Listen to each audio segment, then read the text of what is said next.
భారతదేశం నిన్న UN economic and social కౌన్సిల్లో మెంబర్ అయింది.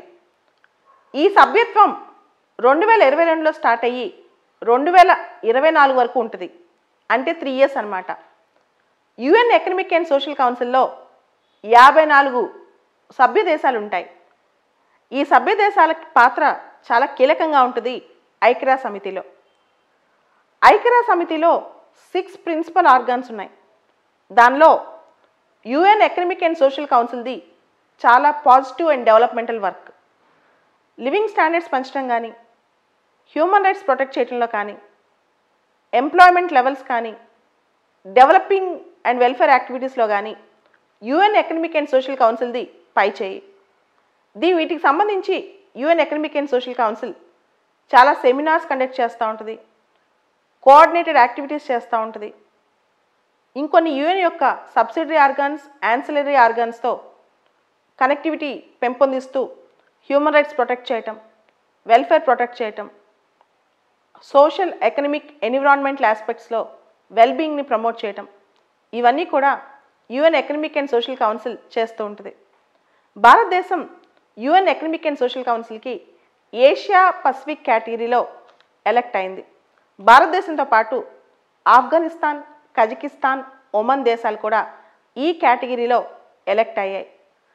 భారతదేశాన్ని యుఎన్ జనరల్ అసెంబ్లీ వాళ్ళు ఓటేసి సెలెక్ట్ చేసుకోవడంతో ఐక్యరాజ్య సమితిలో మన శాశ్వత ప్రతినిధి, మన అంబాసిడర్ తిరుమూర్తి గారు ఇండియా మీద ఇంత నమ్మకం ఉంచి అందరూ ఓటేసినందుకు ధన్యవాదాలు చెప్పారన్నమాట.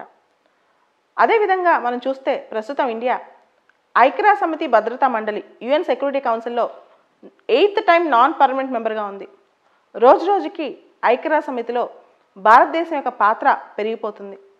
అంతేకాదు డెవలపింగ్ కంట్రీస్కి, అంటే ప్రపంచంలో గ్లోబల్ సౌత్, అభివృద్ధి చెందుతున్న దేశాలకి, పేద దేశాలకి భారతదేశం అనేక విషయాల్లో ఇంటర్నేషనల్ ప్లాట్ఫామ్స్లో ప్రతినిధిగా ఉంటుంది. ఎన్విరాన్మెంటల్ ఇష్యూస్ కావచ్చు, పావర్టీ రిలేటెడ్ ఇష్యూస్ కావచ్చు, ఇప్పుడు కోవిడ్ వ్యాక్సిన్స్ ఇష్యూ కావచ్చు, లేకపోతే టెర్రరిజం అలాంటి ఇష్యూస్ కావచ్చు, వీటన్నిటికీ ఇండియా గ్లోబల్ సౌత్కి ప్రాతినిధ్యం వహిస్తోంది, ముఖ్యంగా WTO ఇష్యూస్ కూడా. అయితే ఇక్కడ యుఎన్ సిస్టంలో మనం చూస్తే 6 ప్రిన్సిపల్ ఆర్గన్స్ ఉన్నాయి. 6 ప్రిన్సిపల్ ఆర్గన్స్లో ఒక చర్చల విషయంలో కానీ, పాజిటివ్ డిబేట్స్ విషయంలో కానీ, ఇన్నోవేటివ్ ఐడియాస్ విషయంలో కానీ, వీటన్నిటిలో యుఎన్ ఎకనమిక్ అండ్ సోషల్ కౌన్సిల్ది కీలక పాత్ర. దీనిలో ఇండియాకి సభ్యత్వం రావటం, ఇప్పుడు 3 years మెంబర్షిప్ రావటం మన పాత్ర పెరిగినట్టే చెప్పుకోవచ్చు. UN economic and social council రకరకాల డెవలప్మెంటల్ ఇష్యూస్ని, ప్రజల్ని, సివిల్ సొసైటీని భాగస్వామి చేస్తూ సుస్థిరాభివృద్ధి కోసం, సుస్థిరమైన ప్రపంచం కోసం పాటుపడుతూ ఉంటుంది.